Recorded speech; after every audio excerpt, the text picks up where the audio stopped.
വിശുദ്ധ യോഹന്നാന്റെ സുവിശേഷം 5-ാം അധ്യായം 24 മുതൽ 29 വരെയുള്ള തിരുവചനങ്ങൾ. പുത്രന്റെ അധികാരം. സത്യം സത്യമായി ഞാൻ നിങ്ങളോട് പറയുന്നു, എൻ്റെ വചനം കേൾക്കുകയും എന്നെ അയച്ചവനെ വിശ്വസിക്കുകയും ചെയ്യുന്നവന് നിത്യജീവനുണ്ട്. അവന് ശിക്ഷാവിധി ഉണ്ടാകുന്നില്ല. പ്രത്യുത അവൻ മരണത്തിൽ നിന്ന് ജീവനിലേക്ക് കടന്നിരിക്കുന്നു. സത്യം സത്യമായി ഞാൻ നിങ്ങളോട് പറയുന്നു, മരിച്ചവർ ദൈവപുത്രന്റെ സ്വരം ശ്രവിക്കുന്ന സമയം വരുന്നു, അല്ല വന്നു കഴിഞ്ഞു. ആ സ്വരം ശ്രവിക്കുന്നവർ ജീവിക്കും.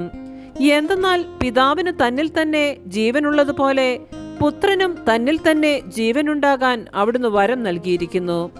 മനുഷ്യപുത്രനായതുകൊണ്ട് വിധിക്കാനുള്ള അധികാരവും അവന് നൽകിയിരിക്കുന്നു. ഇതിൽ നിങ്ങൾ വിസ്മയിക്കേണ്ട. എന്തെന്നാൽ കല്ലറകളിലുള്ളവരെല്ലാം അവന്റെ സ്വരം ശ്രവിക്കുന്ന സമയം വരുന്നു. അപ്പോൾ നന്മ ചെയ്തവർ ജീവന്റെ ഉയർപ്പിനായും തിന്മ ചെയ്തവർ ശിക്ഷാവിധിയുടെ ഉയർപ്പിനായും പുറത്തുവരും.